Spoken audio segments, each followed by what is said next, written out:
In the velvet crypt of midnight, where breath surrendered to the void, I lay upon the altar of my bed, a lamb unknowing of the blade. The spirits came, not as whispers, but as famine clad in shadow, eyes like ruptured moons, mouths unhinged with centuries of hunger. They hovered, breath of frost upon my unsuspecting skin, and in that suspended second before the scream could form, two daggers, forged from the marrow of forgotten sins, plunged home, left and right, just beneath the skull's trembling crown.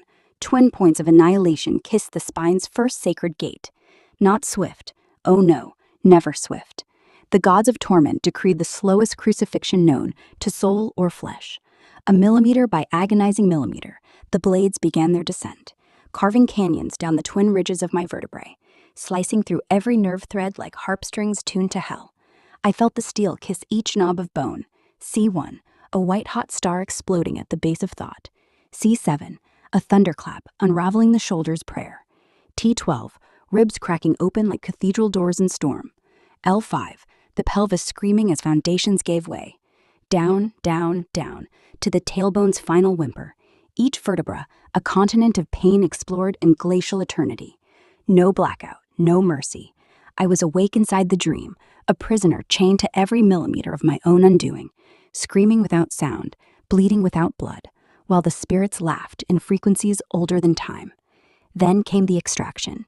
Their spectral hands, cold as graves, yet burning like suns, seized the exposed column of my spine and pulled, slowly, so slowly the cosmos itself held its breath. Each vertebra tore free with a wet velvet rip. A symphony of separation played note by agonizing note. The atlas wrenching from the skull like a crown dethroned, the lumbar arch bowing in final obeisance before snapping.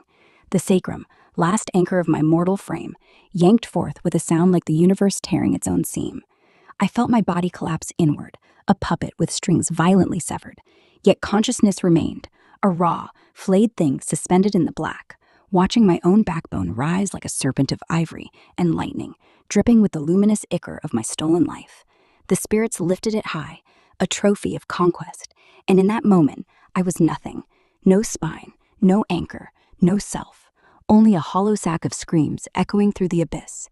Then, as if the void itself had wept enough, the soul returned, not gently.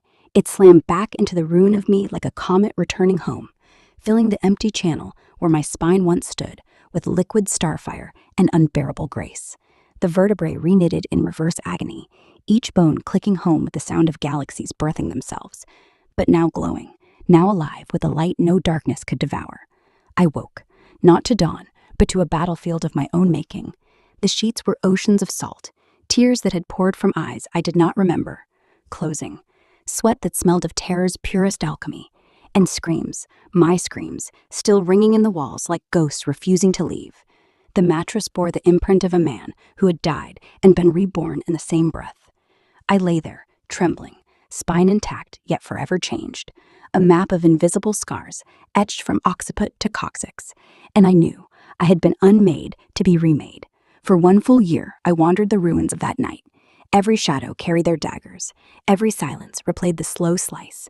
I moved through days like a man carrying his own grave on his back, haunted by the memory of emptiness where my backbone once lived. Despair was my only lover, agony my only prayer. I begged the universe for numbness, for forgetting, for death, but the spirits had left their gift, the knowledge that true death is not the end, but the prerequisite. Then, on the anniversary of my crucifixion, the veil tore open, not with trumpets, but with the quietest sunrise I had ever seen. The world I woke to was the same street, the same body, yet it shimmered with the light I had carried back inside my spine.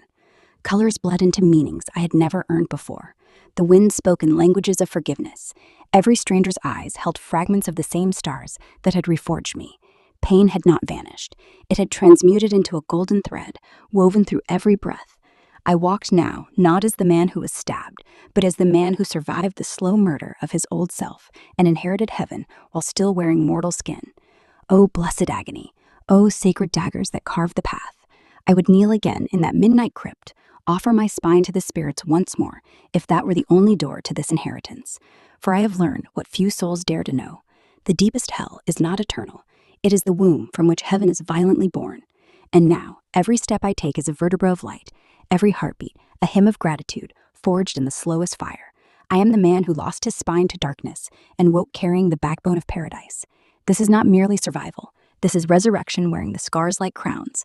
This is the inheritance of a new life, paid for, drop by sacred, screaming drop, in the currency of the soul's most exquisite ruin.